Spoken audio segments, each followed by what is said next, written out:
Bonjour, je m'appelle Benjamin. Et moi, c'est Joanne. Bienvenue à cet épisode de Le Canada patine avec le programme Star 1 à 5. Aujourd'hui, nous allons parler des évaluations. La structure d'évaluation Star 1 à 5 est conçue de manière à ce que les patineurs puissent être évalués avant que les habiletés soient maîtrisées parfaitement. Le patinage étant un sport difficile, cela permet aux patineurs d'être évalués en cours de route dans leur développement. Nous appelons souvent cette voie le continuum de développement. Cela signifie que les patineurs devraient être prêts pour leur première évaluation 3 à 6 mois après la maîtrise des éléments de la 6e étape du patinage plus. Cette première évaluation sera probablement dans la discipline des habiletés ou même style libre. La première évaluation en danse aura lieu un peu plus tard, environ 6 à 12 mois après la maîtrise de l'étape 6 de patinage plus, car la technique requise pour les pas de danse appropriés est un peu avancée.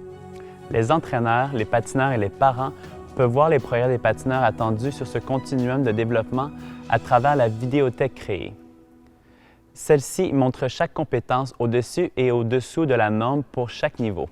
Certaines stratégies utilisées par certains clubs pour faciliter leur évaluation seront les suivantes. Identifier les patineurs qui sont évalués afin que les autres patineurs et entraîneurs soient au courant et puissent être attentifs pour laisser de la place à ce patineur. Cela peut être fait en mettant un gilet spécial. Pour aider aux frais de photocopie, certains clubs utilisent du papier de couleur pour identifier les différentes disciplines au lieu de l'impression couleur. Certains entraîneurs utilisent une copie plastifiée d'une feuille d'évaluation et utilisent un marqueur effaçable à sec pour effectuer des simulations d'évaluation avec leurs patineurs.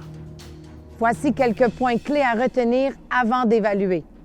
Assurez-vous qu'un processus d'évaluation a été mis en place entre les entraîneurs et le responsable des tests. Cela garantira que tous les documents sont enregistrés et suivis de manière appropriée.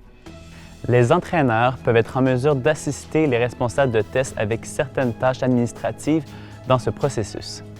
Assurez-vous que toutes les évaluations sont payées avant d'effectuer l'évaluation. Les feuilles de résumé peuvent rester ouvertes pendant une période de 30 jours. À la fin de la période de 30 jours, veuillez soumettre vos résultats en ligne ou par courrier.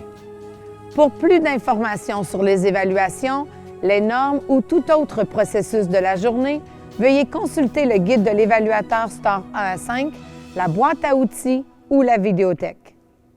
Maintenant, patinons Canada!